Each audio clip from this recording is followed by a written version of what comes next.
Hello everyone, I am Priyanka और जो आज की हमारी क्लास रहेगी इस क्लास में चैप्टर 13 की जो मिसलेनियस एक्सरसाइज है उसी के आगे के क्वेश्चन हम कंटिन्यू करेंगे। इससे पिछली क्लास में 6 से लेके हमने 10 तक के क्वेश्चन कंप्लीट कर लिए थे। तो पिछले वीडियो की जो लिंक है वो आपको ऊपर मिल जाएगी, बाकी डिस्क्रिप्शन बॉक्स में सारे चैप्टर हमारे कंप्लीट हो गए हैं। सभी की प्लेलिस्ट की लिंक मैंने डिस्क्रिप्शन बॉक्स में मेंशन कर दी है, तो आसानी के साथ आप बिल्कुल कोई भी चैप्टर देख सकते हैं और प्लेलिस्ट के थ्रू ही देखिए, क्योंकि आप कोई भी चैप्टर पढ़ रहे हैं तो इधर उधर नहीं ढूंढना पड़ेगा। प्लेलिस्ट के अंदर सारी चीज़ें आपको लाइन से मिल जाएंगी। ओके, और भाई अगर चैनल को सब्सक्राइब नहीं किया तो चैनल को सब्सक्राइब कर लीजिए जल्दी से, और वीडियो पसंद आता है तो बिना लाइक किए नहीं जाना है, ठीक है। तो चलो स्टार्ट करते हैं। यहाँ पर हमने लिया है क्वेश्चन नंबर 11। क्वेश्चन नंबर 11 में क्या बोला जा रहा है, ध्यान से समझें। In a game a man wins a rupee for a 6 and lose a rupee for any other number when a fair die is thrown. देखो क्या बोला जा रहा है कि जब हम एक डाई को थ्रो कर रहे हैं तो डाई को थ्रो करने पे अगर 6 मिलता है तो जो मैन है जो गेम खेल रहा है वो 1 रुपए जीतेगा, विन करेगा, राइट। देखिए डाई अपन थ्रो कर रहे हैं, एक डाई थ्रो कर रहे हैं, तो अगर 6 मिलता है तो वो विन करता है 1 रुपीज। 1 रुपए उसके पास आता है, मतलब जुड़ता है, उसके पास जो भी पैसे हैं उनमें 1 रुपए जुड़ जाता है। लेकिन डाई पर 6 के अलावा और कौन कौन से नंबर है, 1 से लेके 5 तक कोई भी नंबर अगर आता है तो वो उसको लॉस होता है कितने का, विंस कितने का, माइनस, यानी 1 रुपए उसका लॉस हो जाता है। ऑब्वियसली उसको हम नेगेटिव साइन से शो करेंगे, तो 1 रुपए कम हो जाता है। ठीक है, आगे क्या बोला जा रहा है।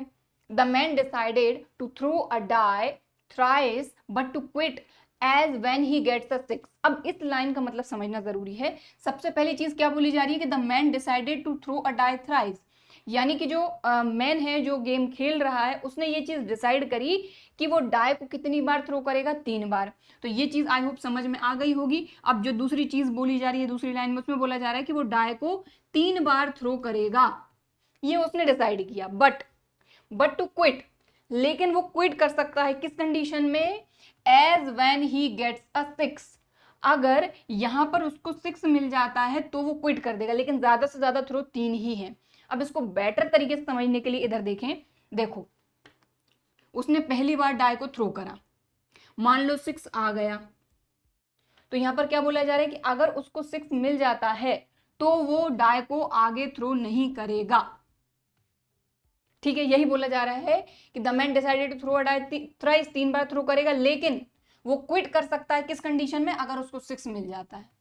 अगर उसको 6 मिल जाता है तो वो क्विट कर सकता है। अब क्या हो सकता है कि हो सकता है कि पहले पे इसको 6 नहीं मिला, लेकिन दूसरे पे 6 मिल गया, तो भाई यहीं पर क्विट कर देगा वो, मतलब यहां पर ही क्विट कर दिया उसने,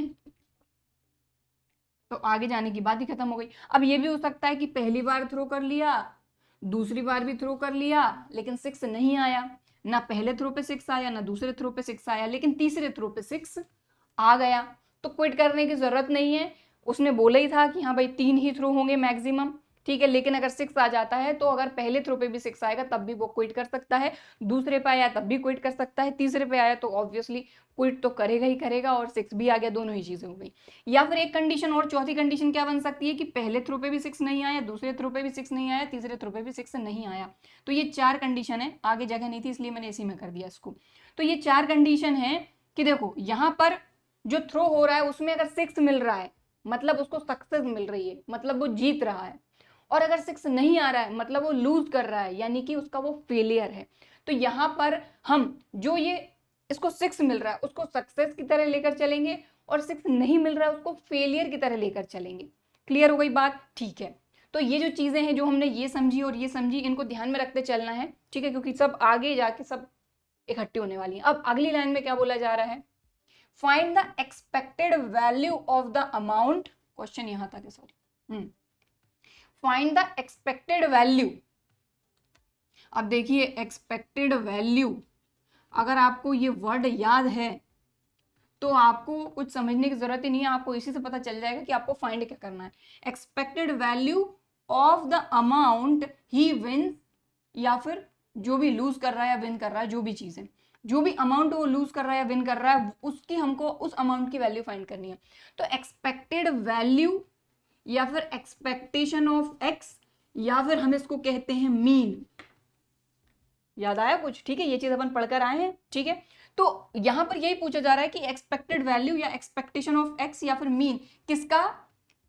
अमाउंट ही विंस और लूजेस। तो ये जो वैल्यू है ये अपनी एक्स की है। ठीक है, एक्सपेक्टेशन ऑफ एक्स, तो expected value of amount he wins और लूज। क्लियर? तो समझ में आ गई बात। जो रैंडम वेरिएबल है वो हो जाएगा अमाउंट ही विंस और लूज, यानी जो भी अमाउंट वो जीतेगा या हारेगा वो अपना एक्स है। और अगर एक्सपेक्टेड वैल्यू या फिर एक्सपेक्टेशन ऑफ एक्स या फिर मीन अगर आपको फाइंड करना है तो हमको ये चीज पता है कि सबसे पहले आपको रैंडम वेरिएबल की अलग अलग वैल्यू फाइंड करनी पड़ेगी, फिर इसी का करस्पॉन्डिंग इसकी प्रोबेबिलिटी डिस्ट्रीब्यूशन फाइंड करना पड़ेगा। जब प्रोबेबिलिटी डिस्ट्रीब्यूशन आ जाएगा तभी आप मीन फाइंड कर पाएंगे। तो ये हमने पूरा क्वेश्चन समझ लिया स्टार्टिंग से लेके एंड तक कि हम क्या क्या करने वाले हैं और क्यों करने वाले हैं। ठीक है, तो अगर समझ में आ गया है तो इस क्वेश्चन को खुद से ट्राई करना है।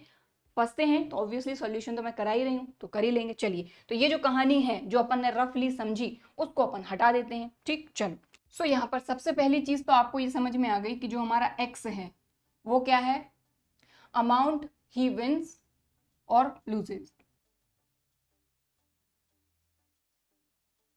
ठीक है, इतनी बात तो अपने को समझ में आ गई। और इसके आगे क्या क्या करना है वो भी आपने समझ लिया। लेकिन एक्स की वैल्यू फाइंड कैसे करेंगे? तो यहां पर हमको ये बोला जा रहा है विन और लूज के लिए हमको बोला जा रहा है कि डाई को हम 3 बार ही मैक्सिमम थ्रो कर सकता है, वो उसने डिसाइड किया है।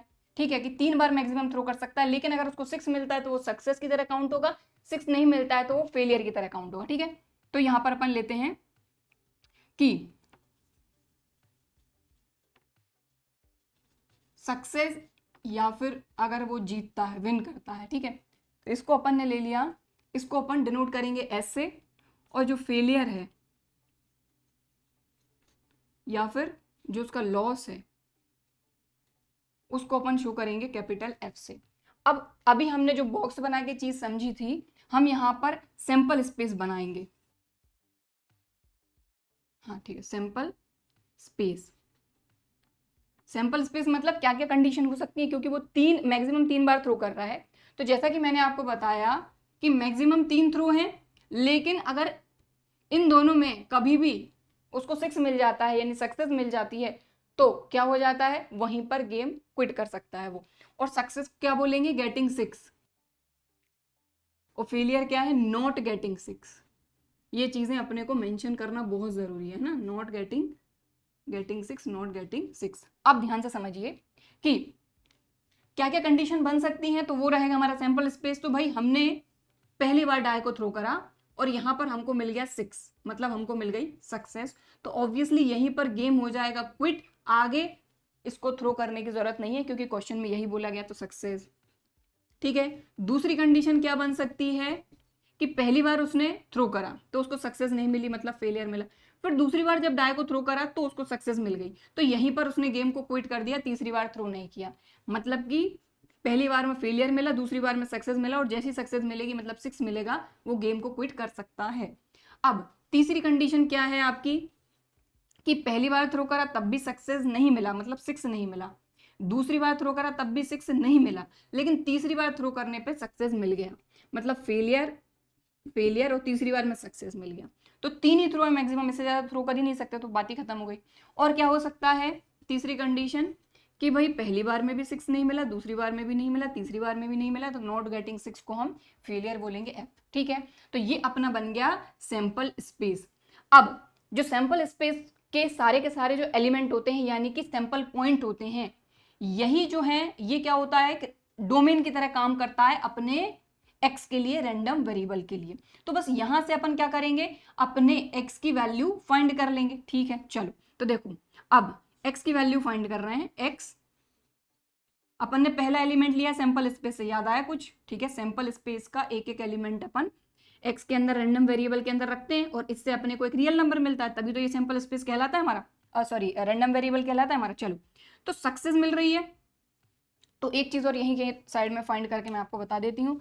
अगर ये लग रहा है आपको नोट करना है तो आप नोट कर लीजिए रफली। ठीक है, और बीच में है एंड, ध्यान दीजिएगा इनके एंड, यहाँ पर भी एंड एंड एंड। ठीक है, चलो इसको मैं हटा रही हूँ।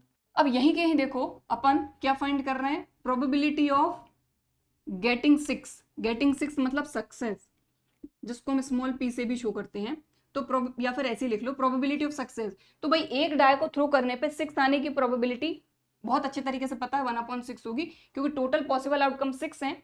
1 2 3 4 5 6 नंबर होते हैं डाई में, और उनमें से 6 जो होता है वो एक ही होता है, तो 1/6। और नॉट गेटिंग 6 आपको बहुत अच्छे तरीके से पता है कि 1 से लेके 5 तक के जो नंबर हैं वो 6 नहीं है ऑब्वियसली, तो favourable outcome over total possible outcome. चलो अब यहां पर आते हैं। तो यहां पर क्या बोला जा रहा है कि अगर डाई को थ्रो करने पे उसको 6 मिलता है, तो उसको कितने रुपए मिलते हैं? 1 रुपए। तो 1 रुपए उसको मिलता है, मतलब उसके पैसों में वो ऐड हो रहा है। ठीक है, तो देखो यहां पर हमने अपने सैंपल स्पेस से एक वैल्यू ली और इससे हमको एक रियल नंबर मिला, तभी तो ये हमारा रैंडम वेरिएबल होता है। चलो अब हम इसकी दूसरी वैल्यू उठाते हैं FS, यानी फेलियर सक्सेस। तो यहां पर क्या बोला जा रहा है, डाई को थ्रो करने पे अगर 6 के अलावा कोई भी नंबर आता है तो वो फेलियर है। ठीक है, मतलब उससे लॉस हो रहा है 1 रुपए का, तो -1, और सक्सेस यानी 6 आ जा रहा है मतलब +1, तो ये कितना हो गया? 0। ठीक, अब आगे चलते हैं FFS, और यहां पर चाहो तो आप लिख लो, देखो ये तो क्वेश्चन है, अपने को पता तो है कि अपने को फाइंड क्या करना, तो ये मैं हटा रही हूँ। ठीक है, ये क्वेश्चन का ही पार्ट है, बट क्योंकि इस जगह की जरूरत है इसलिए मैं इसको हटा रही हूँ। ही विंस और लूज, देखो अमाउंट ही विंस और लूज, और and if he wins then +1 rupee, and if he lose तो -1 रुपी। तो ये मैंने इसलिए लिखा क्योंकि यहां पर मैंने मेंशन नहीं किया था, हालांकि क्वेश्चन में ये चीज मेंशन है कि अगर 1 से लेके 5 तक कोई नंबर मिलता है तो उसको 1 रुपए देना पड़ता है, यानी उससे लॉस हो जाता है 1 रुपए का। लेकिन अगर 6 आता है तो उसको 1 रुपए खुद मिलेगा, यानी उसके पैसों में ऐड होगा। तो देखो यहाँ पर भी फेलियर, यहाँ पर भी फेलियर, फेलियर मतलब कि -1 ठीक है, दोनों बार उसको 6 नहीं मिला, इसलिए उससे दोनों बार -1 होगा। लेकिन ये सक्सेस है यानी 6 मिला है, तो ये +1, तो ये हो जाएगा -1। तो ये अपनी x की यानी रैंडम वेरिएबल की वैल्यू अपन फाइंड कर रहे हैं। तीसरा एक और है फेलियर, यानी तीनों बार उसको अपनी जेब से 1 रुपए देना पड़ेगा, तो ये हो गए -3। ठीक है, तो यहां पर अपने x की वैल्यू क्या आ गई? सो x इक्वल टू क्या हो जाएगा? 1 0 -1 -3। बात समझ में आ गई? तो जैसा कि मैंने आपको बताया कि x यानी कि रैंडम वेरिएबल की वैल्यू तो अपन ने फाइंड कर ली, लेकिन इसी के करस्पॉन्डिंग प्रोबेबिलिटी डिस्ट्रीब्यूशन भी हमको फाइंड करना होगा, तो यहां पर कर रही हूं मैं। ठीक है, तो चलो करते हैं। तो probability of x equal to 1 के लिए, तो ध्यान दीजिए x इक्वल टू 1 की बात करें तो 1 हमको मिला था एक सक्सेस पे। प्रोबेबिलिटी ऑफ सक्सेस के लिए, तो प्रोबेबिलिटी ऑफ सक्सेस अभी हमने फाइंड करी 1/6। ठीक, अब probability of x equal to 0 के लिए, तो 0 वैल्यू हमको कब मिली? फेलियर सक्सेस के लिए, तो प्रोबेबिलिटी ऑफ फेलियर सक्सेस। अब हमको ये चीज पता है कि ये दोनों जो हैं f और s ये इंडिपेंडेंट हैं एक दूसरे से, तो यहाँ पर probability of failure, probability of success, तो फेलियर सक्सेस की प्रोबेबिलिटी 1/6 5/6 का मल्टीप्लाई होगा, तो ये हो जाएगा अपना, देखो 1/6 इंटू 5/6 करोगे तो ये हो जाएगा 5/6 6 36। बात समझ में आई? या फिर खैर इतने सारे क्वेश्चन कर चुके हैं तो ये इतनी कोई बड़ी डील नहीं है। तो देखो f के लिए क्या है 5/6, s के लिए है 1/6, 5 1 5 6 6 36, दिस एंड दिस। आगे चलते हैं, तीसरी वैल्यू है -1, और -1 कब मिला? Failure success, failure and success, तो फेलियर एंड सक्सेस, तो 5 5 25, 6 6 36, 36 6 216। ओके, चलो अब आगे चलते हैं। अगली वैल्यू है -3, x की अगली वैल्यू -3, और -3 अपने को मिला है फेलियर पे, तो प्रोबेबिलिटी ऑफ फेलियर तो फेलियर पे 5/6 एंड 5/6 एंड 5/6, तो 5 5 जार 25, 25 5 जार 125/216। तो देखिए अभी अपना आधा ही काम हुआ है, आधा क्या ऑलमोस्ट खत्म हो गया है, क्योंकि देखिए ये हमारे रैंडम वेरिएबल की वैल्यू है, इन्हीं के करस्पॉन्डिंग हमने प्रोबेबिलिटी फाइंड कर ली है, बस एक टेबल बनानी है इसकी। तो अगर आपको लग रहा है तो वीडियो को पॉज करके आप एक काम करिए, ये इतना नोट कर लीजिए, इतना नोट कर लीजिए, फिर हम आगे का काम करते हैं।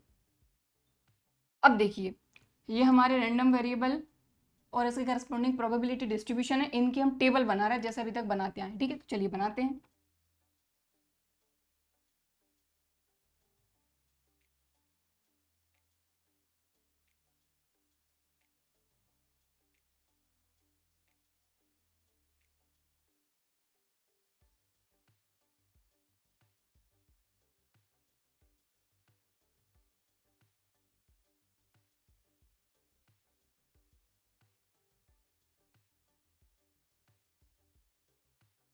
तो देखिए प्रोबेबिलिटी डिस्ट्रीब्यूशन की टेबल हमने बना ली, तो इस चीज़ की ज़रूरत नहीं है, अब इसको हटा देते हैं।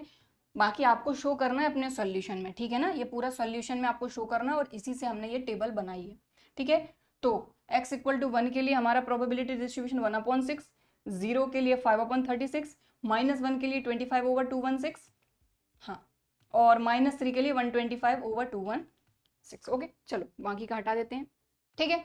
तो भाई प्रोबेबिलिटी डिस्ट्रीब्यूशन की टेबल हमारी बन गई। अब हमको फाइंड करना था, फाइंड द एक्सपेक्टेड वैल्यू। सो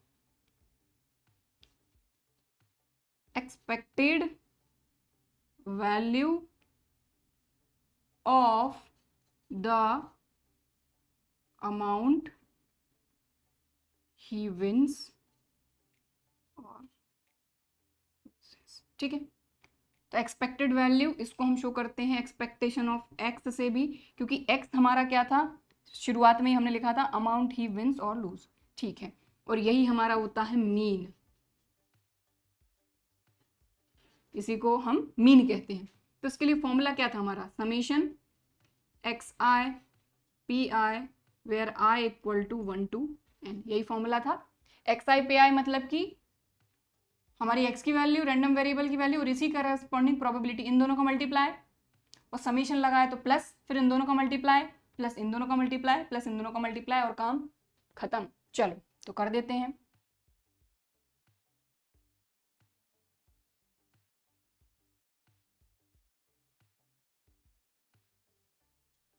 तो देखो इसको आगे सॉल्व करेंगे तो ये हो जाएगा 1/6, ये 0, ये -25/216 और माइनस इन दोनों को मल्टीप्लाई करेंगे तो 375/216। एलसीएम लेके सॉल्व करेंगे तो एलसीएम आ जाएगा आपका 216, ठीक है। 6 से इसमें डिवाइड करेंगे 36, 36 1 जार 36, बाकी ये तो एज इट इज 25 - 375, तो ये हो जाएगा आपका, और इसको कैंसिल कर देंगे तो ये हो जाएगा माइनस,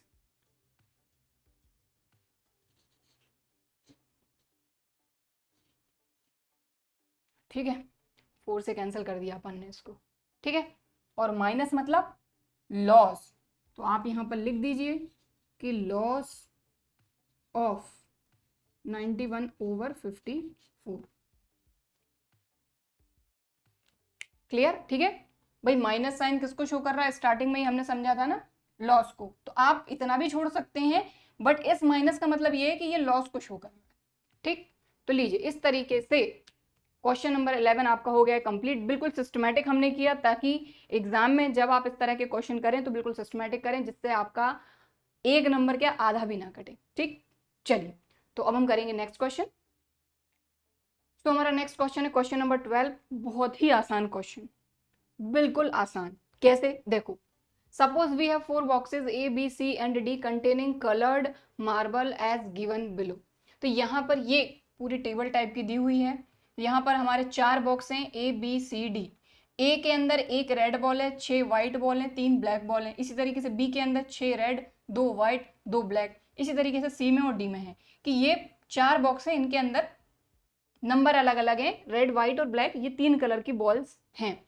अब आगे बोला जा रहा है one of the boxes has been selected, तो देखो भाई 4 बॉक्स हैं, 4 बॉक्स में से एक बॉक्स सिलेक्ट होने की प्रोबेबिलिटी क्या होगी? तो यहाँ पर सबसे पहली चीज अपन यही लिखेंगे, है ना। देखो अपने 4 बॉक्स हैं, और अगर ट्री डायग्राम से आप कर लो ना तो और आसान हो जाएगा। आपके 4 बॉक्स हैं ए बी सी डी। ए के सिलेक्ट होने की प्रोबेबिलिटी क्या हो जाएगी भाई?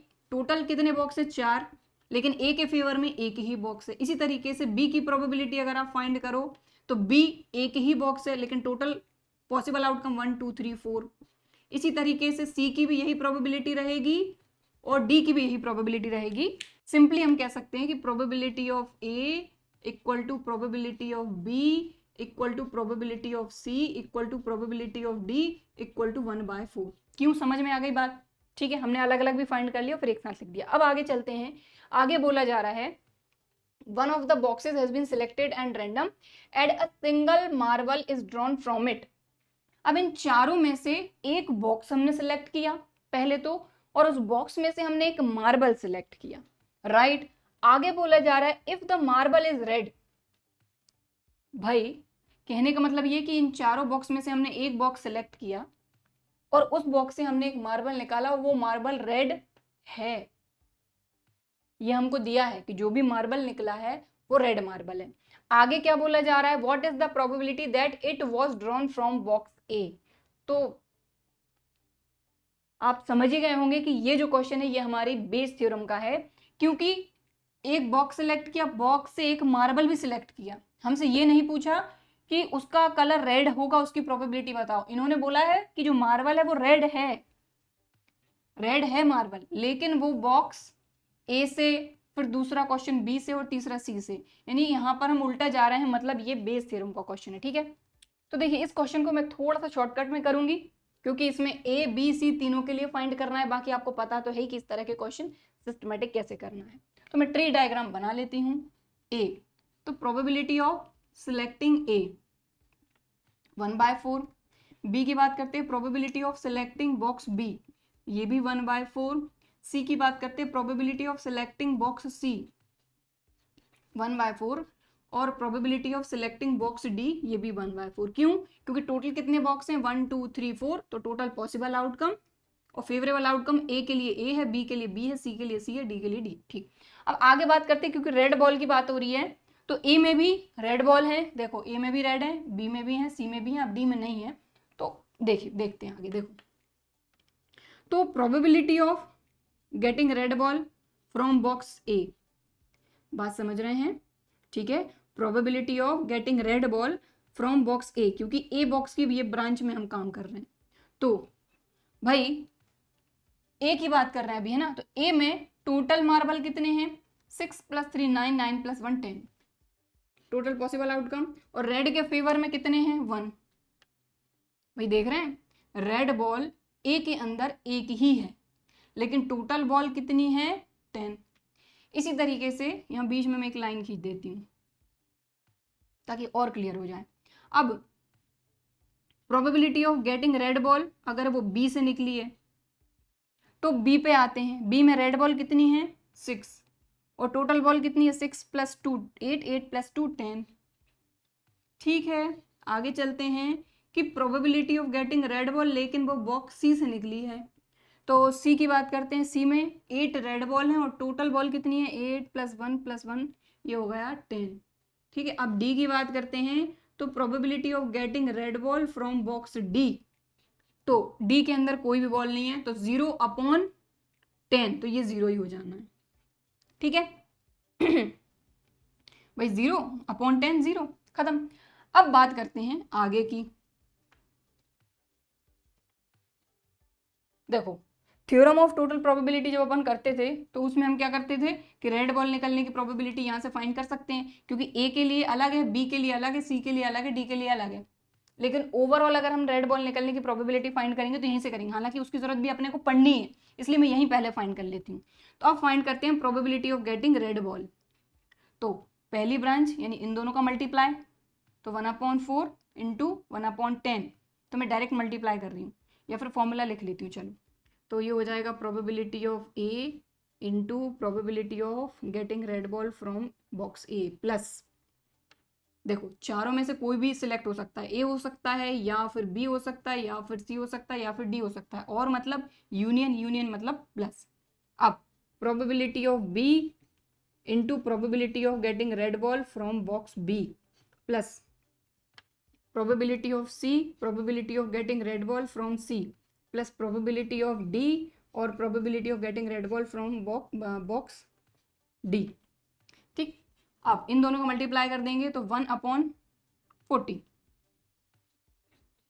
प्लस इन दोनों का मल्टीप्लाई 6/40 प्लस 8/40 प्लस और 1/4 इंटू 0 0।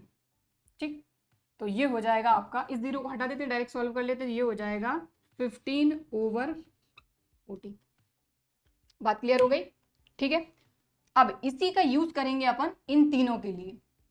हमको सबसे पहली चीज बोली जा रही है कि प्रोबेबिलिटी ऑफ कि वो बॉल रेड है, ये अपने को गिवन है। प्रोबेबिलिटी ऑफ कि जो हमने सॉरी बॉल नहीं मार्बल, हाँ, तो जो हमने मार्बल निकाला है वो तो रेड है, बट वो बॉक्स ए से ही निकला है, इसकी प्रोबेबिलिटी बताओ। तो देखो, अगर बेस थ्योरम का जो फॉर्मूला हमने पढ़ा था अगर वो याद है तो अच्छी बात है, नहीं है तो भाई कंडीशनल प्रोबेबिलिटी है, ये सीधी सीधी आपकी फॉर्मूला लगाइए और आपको आपका आंसर मिल जाएगा। तो कंडीशनल प्रोबेबिलिटी से भी आप कर सकते हैं। ठीक है, बाकी आपको पता तो है कि यहाँ पर बेस थ्योरम का काम हो रहा है। चलो मैं बोल तो दी हूँ, लिखने की कोई जरूरत नहीं, आपको पता तो है बेस थ्योरम का काम चल रहा है। तो यहाँ पर देखो किसके बारे में बोला जा रहा है, ए बॉक्स के बारे में। तो ए बॉक्स की ब्रांच पे गए, ये वाला जो है ये आपके न्यूमरेटर में आ जाएगा। तो probability of A into probability of getting red ball upon A, और इसके डिनोमिनेटर में क्या आएगा, probability of getting red ball. भाई कंडीशनल प्रोबेबिलिटी में जो गिवन होता है वो डिनोमिनेटर में आता है ना, तो बस वही आया है, और ये चीज हम यहाँ पर पहले ही फाइंड कर चुके हैं। ठीक है, तो ये मुझे आसान तरीका लगता है, बजाय इसके कि पहले यहाँ पर फॉर्मूला लगाओ फिर यहीं कहीं बहुत सारा ये सब कुछ इतना फॉर्मूला बड़ा लिखो और फिर करो। तो इसको पहले ही फाइंड कर लो, जब पता तो है कि अपने को ये लगना तो है। ठीक है, तो चलो वैल्यू रख देते हैं। तो देखो प्रोबेबिलिटी ऑफ ए 1/4 और probability of getting red ball from box A 1/10, इन दोनों को मल्टीप्लाई करो तो ये हो जाएगा 1 इंटू 1/40, तो ये हो जाएगा 1/40 अपॉन रेड बॉल की प्रोबेबिलिटी अभी अपन फाइंड कर चुके हैं 15/40, 40 से 40 गया, ये आ गया 1/15। बात क्लियर हो गई? तो देखो ये जो चीज़ है ये मैं नहीं हटाऊंगी क्योंकि इसकी जरूरत मुझे लगनी ही लगनी है, बस मैं ये जो चीज़ है ना ये हटाते जाऊंगी सॉल्व कर करके। ठीक है, तो ए बॉक्स से निकलेगी जो रेड बॉल निकली है वो ए बॉक्स से निकलेगी, उसकी प्रोबेबिलिटी हमने फाइंड कर दी। अब बी के लिए फाइंड कर रहे हैं। ठीक, तो देखो चेंज क्या आएगा, यहाँ क्या आ जाएगा आपका बी, और यहाँ पर ए की जगह पे आ जाएगा आपका बी, बाकी ये तो डिनोमिनेटर में रह गई, ये चेंज हो जाएगा। तो नोट तो कर लिया था ना वीडियो को पॉज करके, लग रहा है तो अभी भी कर लो, यहाँ पर बस ए कर लेना। ठीक, चलो तो ये अपना हो गया, अपन बॉक्स बी के लिए कर रहे हैं, तो बॉक्स बी की जो ब्रांच है ये उठाई अपन ने न्यूमरेटर में लिख दी, probability of B, probability of red ball from box B, और प्रोबेबिलिटी ऑफ रेड बॉल तो डिनोमिनेटर में है ही। अब इनकी वैल्यू रख दो, तो इन दोनों का मल्टीप्लाई करोगे अगर आप तो 1 इंटू 6/40 अपॉन, और probability of getting red ball है 15/40, ये कैंसिल हो गया, तो ये आ गया 6/15, 3 2 जार 6, 3 5 जार 15, ये आ गई 2/5। ठीक, तो बॉक्स बी का भी हमने फाइंड कर लिया, नोट कर लो वीडियो को पॉज करके। देखो ये जो अपन कर रहे हैं ना ये इसके बाद ही करना है, इसके बाद ही आपको जो ए वाला मैंने लिखा है वो लिखना है, और उसके बाद ये बी का लिखना है, और अब सी का लिखना है, तो इसको आप नोट कर लीजिए। चलो इसको मैं हटाती हूँ। अब बॉक्स सी का पूछा है कि बॉक्स सी से वो मार्बल निकलेगा, तो सी है तो सी वाला ब्रांच ये रहा, तो प्रोबेबिलिटी ऑफ बॉक्स सी और probability of getting red ball from box C upon probability of getting red ball, तो ये आर है तो डिनोमिनेटर में आना ही है। चलो वैल्यू रख दो, तो सी और आर सी, ये 1/4 इंटू 8/10, तो ये हो जाएगा 8/40 अपॉन, इसकी वैल्यू तो है ही 15/40। तो आप देखेंगे कि देखो ये वैल्यू अपन ने पहले फाइंड कर ली, कितना आसान हो गया, ये कैंसिल हो गया, ये आ गया 8/15 लीजिए, तो ये सी वाला भी आ गया अपना बॉक्स सी का। ठीक है, तो नोट कर लीजिए इसको वीडियो को पॉज करके अपना। देखो प्रोबेबिलिटी ऑफ ए और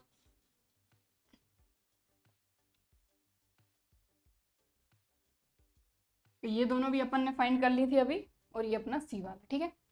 तो लीजिए क्वेश्चन नंबर 12 आपका हो गया है कंप्लीट। इसको नोट कर लीजिए वीडियो को पॉज करके। अब हम देखेंगे नेक्स्ट क्वेश्चन। तो हमारा नेक्स्ट क्वेश्चन है क्वेश्चन नंबर 13। तो आप देख रहे हैं बहुत ही बड़ा क्वेश्चन है ये, लेकिन सॉल्व करने में उतना दिक्कत वाला नहीं है। वर्ड टू वर्ड समझते जाइए, दिक्कत नहीं आएगी। तो देखिए क्या बोला जा रहा है, assume that the chances of a patient having a heart attack is 40%। तो भाई कोई पेशेंट है, उसको हार्ट अटैक आने का जो चांस है, मतलब उसकी प्रोबेबिलिटी 40% दी है। अब आगे बोला जा रहा है, it is also assumed that a meditation and yoga course reduce the risk of heart attack by 30%। अब देखो यहाँ पर जो ऑप्शन है वो ये है कि अगर मेडिटेशन और योगा कोर्स है कुछ, तो अगर मेडिटेशन योगा कोर्स अगर पेशेंट लेता है तो उसका जो हार्ट अटैक का जो रिस्क है वो 30% रिड्यूस हो जाता है, यानी कम हो जाता है, ठीक है। देखो 40% में से ही 30% कम हो रहा है, ध्यान दीजिएगा, है ना। आगे बोला जा रहा है एंड दूसरा ऑप्शन क्या है कि prescription of a certain drug reduce its chances by 25%। और कुछ ऐसी दवाइयां हैं जिनको लेके भी जो हार्ट अटैक का चांस है वो 25% कम करा जा सकता है। तो दो ऑप्शन है यहाँ पर, या तो आप मेडिटेशन योगा कर लो और या फिर आप कुछ दवाइयाँ ले लो। मेडिटेशन योगा करते हो तो आपका जो हार्ट अटैक का जो चांस है वो 30% से कम हो जाएगा, रिड्यूस हो जाएगा। और अगर आप दवाइयाँ लेते हो तो 25% कम होगा।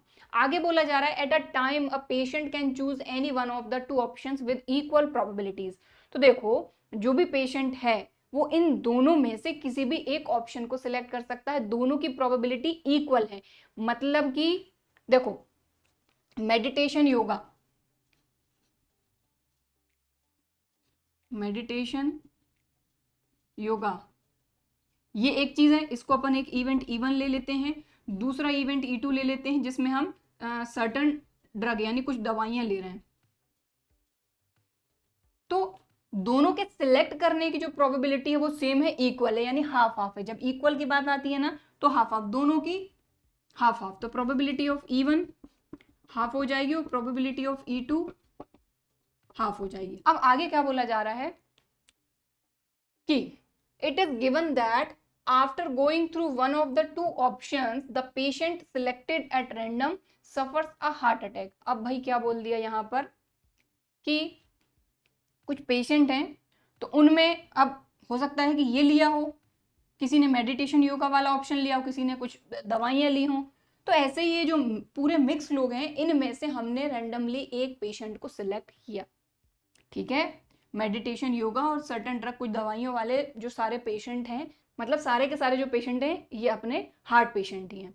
तो इनमें से हमने रैंडमली एक पेशेंट को सिलेक्ट किया और ये जो पेशेंट है ये सफर्स अ हार्ट अटैक, मतलब हार्ट अटैक की प्रॉब्लम से सफर हो रहा है ये हमको दिया है। आगे बोला जा रहा है find the probability that the patient followed a course of meditation and yoga. मतलब कि हमको बोला गया है कि इनमें से हमने जिसको सिलेक्ट किया पेशेंट को वो हार्ट अटैक से सफर कर रहा है, लेकिन आप ये बताइए कि उसने यही वाला कोर्स लिया होगा। ये दो कोर्स हैं, लेकिन बोल रहे हैं कि जिसको हार्ट अटैक की प्रॉब्लम है, जो हार्ट अटैक से सफर कर रहा है, वो उसने ये वाला कोर्स लिया है। मतलब ये जो क्वेश्चन है ये भी अपना किसका है, बेस थ्योरम का, ठीक है। तो इसको भी मैं ट्री डायग्राम बनाऊंगी, उससे समझाऊंगी, ठीक है। तो चलो करते हैं इसको। तो हमने एक इवेंट E1 ले लिया। E1 किसको शो कर रहा है, पेशेंट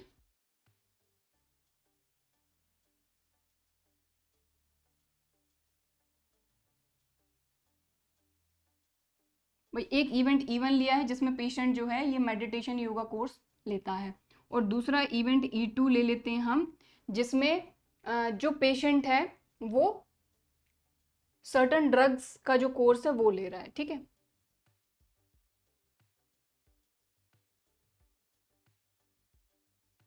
बात समझ में आई। अब इसके बाद प्रोबेबिलिटी ऑफ E1, ठीक है, ये भी हाफ है। बोला है कि दोनों जो कोर्स है इन दोनों में से आप कोई भी सिलेक्ट कर सकते हैं, दोनों की जो ऑप्शन की जो प्रोबेबिलिटी है वो इक्वल प्रोबेबिलिटी है। तो दो ऑप्शन है, इक्वल प्रोबेबिलिटी है, तो E1 की प्रोबेबिलिटी हाफ हो गई और E2 की प्रोबेबिलिटी भी अपनी हाफ हो गई, ठीक है।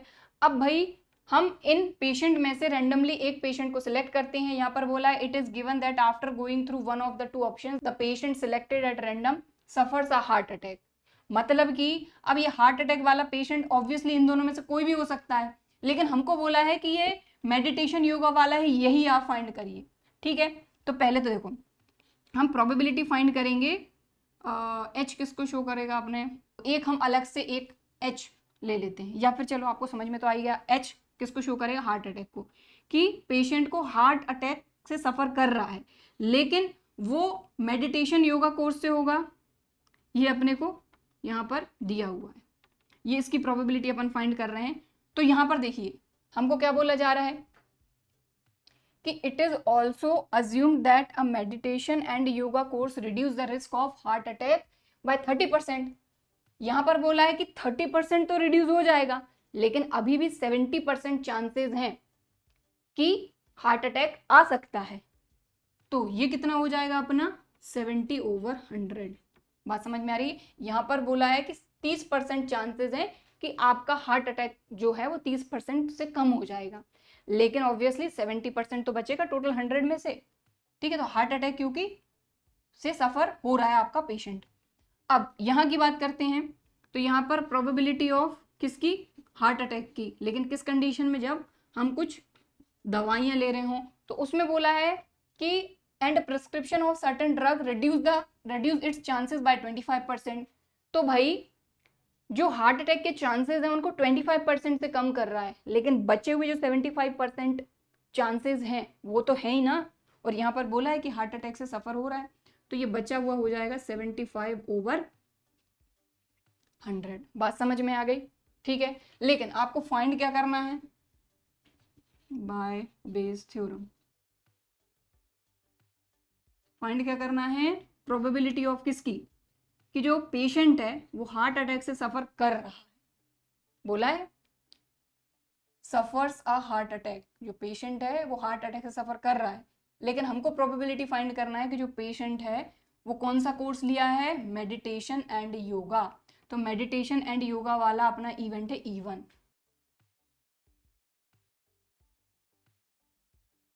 बात समझ में आई? ठीक है, तो इसके लिए अपन क्या करते हैं, कंडीशनल प्रोबेबिलिटी से भी सॉल्व कर सकते हैं, और अब बेस थ्योरम का अगर फॉर्मूला याद है तो उससे भी कर सकते हैं, तो कोई दिक्कत नहीं। ये हो जाएगा probability of event E1 probability of HE1 upon probability of H। ठीक है, जो गिवन होता है वो डिनोमिनेटर में आता है। अब वैल्यू रख दीजिए, तो यहाँ से प्रोबेबिलिटी ऑफ H आप फाइंड कर सकते हैं ना। देखो दो ब्रांच बन रही है अपनी, एक E1 की बन रही है पूरी, एक E2 की बन रही है, तो E1 वालों दोनों का मल्टीप्लाई हो जाएगा, तो probability of E1 into probability of H E1 plus probability of E2 into probability of H E2। ठीक है, अब इनको सॉल्व कर लेते हैं, तो ये कितना हो जाएगा आपका 70/200 प्लस 75/200, ये हो जाएगा 145/200। क्लियर हो गई बात? चलो वैल्यू रखते हैं अब अपन, तो E1 HE1 तो ये हो जाएगा 70/200, दोनों का मल्टीप्लाई कर दिया ना इन दोनों का, और डिनोमिनेटर में H की प्रोबेबिलिटी तो ये अपन ने अब भी फाइंड करी है, तो ये हो जाएगा आपका, एक मिनट इसको हटाते हैं अपन, अपॉन 145/200।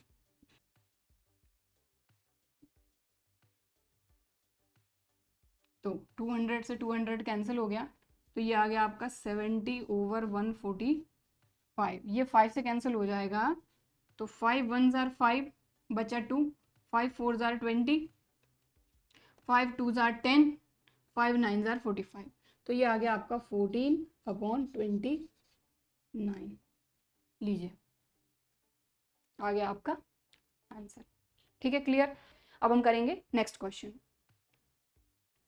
सो नेक्स्ट क्वेश्चन है अपना क्वेश्चन नंबर 14। तो क्वेश्चन नंबर 14 में क्या बोला जा रहा है, if each element of a second order determinant is either 0 और 1।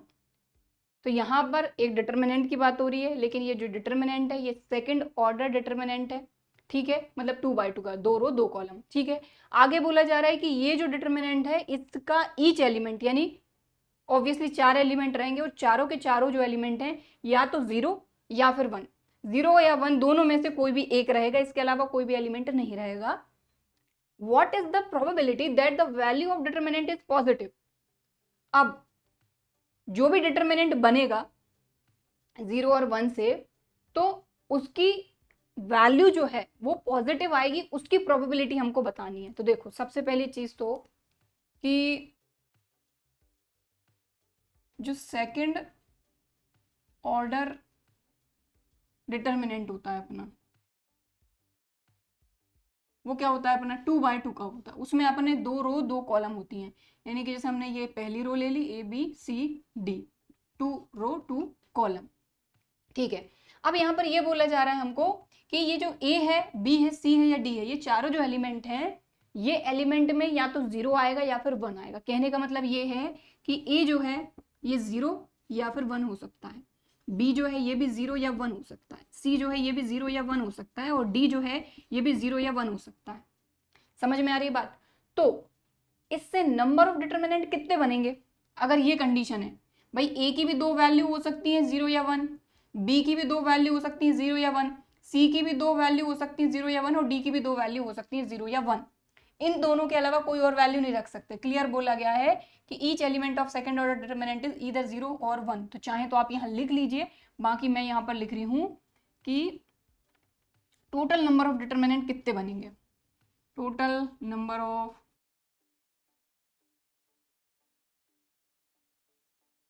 तो 0 या फिर 1, इन दोनों में से किसी भी कोई भी एक नंबर होना चाहिए। तो टोटल कितने हमारे ऐसे डिटर्मिनेंट बन सकते हैं? ठीक है भाई, देखो कई सारे हो सकता है ए की जगह पे हमने यहाँ 0 ले लिया, ठीक है। दूसरे डिटर्मिनेंट में ये पहला है एंड ये दूसरा डिटर्मिनेंट यहाँ पे 1 ले लिया। अब बी की जगह पे यहाँ हमने 1 ले लिया, यहाँ पे 0 ले लिया। सी की जगह पे यहाँ पे 0 ले लिया, यहाँ 1 ले लिया, यहाँ 1 ले लिया, 0। इस तरीके से कई सारे डिटर्मिनेंट बनेंगे, लेकिन वो कितने होंगे? तो टोटल पॉसिबल आउटकम तो पता चले कि भाई 0 और 1 एलिमेंट के साथ टोटल कितने डिटर्मिनेंट बनेंगे। तो सबसे पहले अपन बात करते हैं ए की, कि ए जो है ये या तो 0 हो सकता है या 1 हो सकता है, यानी कि यहाँ पर 2 एलिमेंट हो सकते हैं, ठीक। तो ए एंड बी की बात करते हैं तो बी में भी भाई 0 या 1 2 ऑप्शन है आपके पास। एंड सी की बात करते हैं, यहाँ पर भी 2 ऑप्शन है। एंड डी की बात करते हैं, यहाँ पर भी 2 ऑप्शन है। तो सभी का मल्टीप्लाई कर लीजिए, तो 2 इंटू 2 इंटू 2 इंटू 2, 2 2 4 4 2 8 8 2 16। तो 0 और 1 अगर ए बी सी या डी, यानी ये 4 जो एलिमेंट इनकी जगह पे होते हैं, तो टोटल 16 डिटर्मिनेंट बन सकते हैं अपने 2/2 के। अब पूछा क्या है, what is the probability that the value of determinant is positive. तो सबसे पहले तो कंडीशन लिखते हैं कि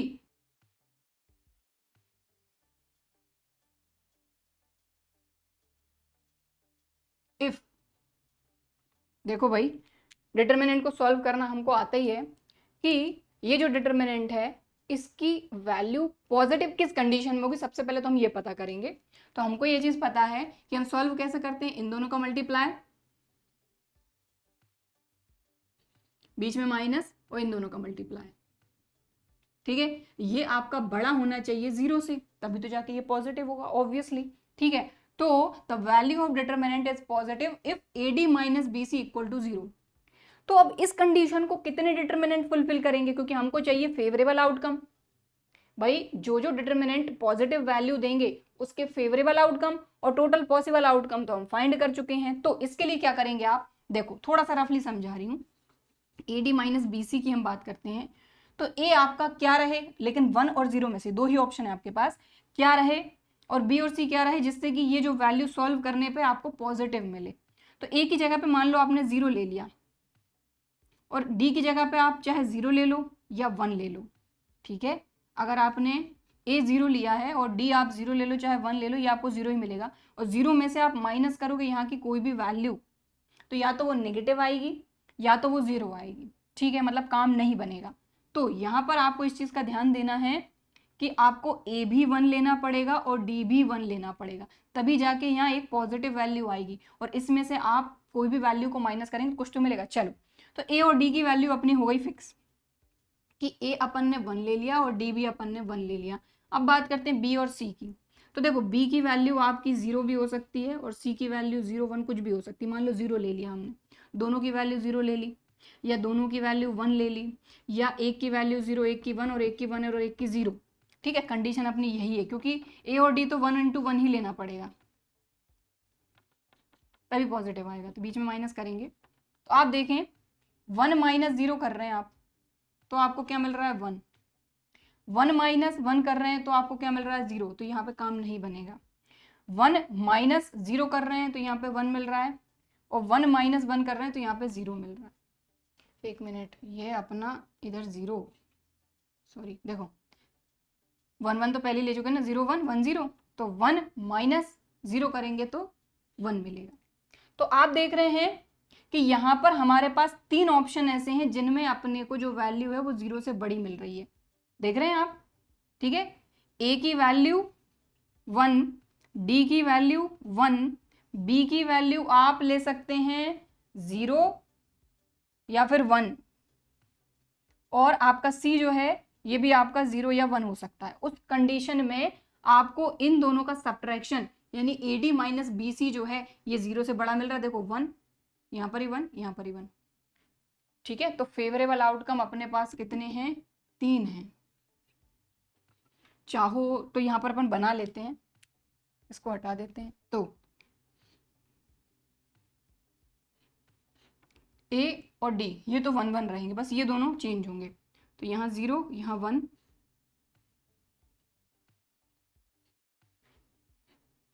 यहाँ 1, यहाँ 0,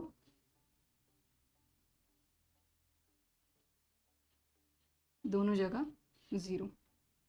तो इस कंडीशन में आप देखेंगे आप जो डिटर्मिनेंट को सॉल्व करेंगे ये वैल्यू आपको 0 से बड़ी ही मिलेगी, यानी जो फेवरेबल आउटकम है ये आपके कितने होगा, 3। ठीक है, तो यहाँ पर आप प्रोबेबिलिटी फाइंड कर देते हैं। तो probability that the value of determinant is positive, so required probability में लिख देती हूँ, आप चाहो तो पूरा लिख लेना ना। So required probability favourable outcome over total possible outcome. लीजिए खत्म, क्लियर, समझ में आ गई बात। तो इस तरीके से आपका क्वेश्चन नंबर 14 हो गया है कंप्लीट। इसको नोट करना चाहते हैं तो वीडियो को पॉज करके नोट भी कर सकते हैं आप। ठीक है, कर लीजिए वीडियो को पॉज करके नोट। बाकी आज की क्लास में हम बस इतना ही करेंगे, बाकी अभी इस एक्सरसाइज के और 4-5 क्वेश्चन और बचे हुए हैं तो उनको हम कवर कर लेंगे हमारी अगली क्लास में खत्म कर देंगे। ठीक है, सो आई होप कि आज की क्लास में हमने ये जो क्वेश्चन किए हैं ये आपको अच्छी तरीके से समझ में आए होंगे और वीडियो भी पसंद आया होगा। वीडियो पसंद आया है तो लाइक ज़रूर करना है, लाइक करना नहीं भूलना है, और अगर चैनल को सब्सक्राइब नहीं किया है तो चैनल को सब्सक्राइब ज़रूर करिए। चलिए फिर मिलते हैं अगले वीडियो में, तब तक के लिए बाय एंड थैंक यू।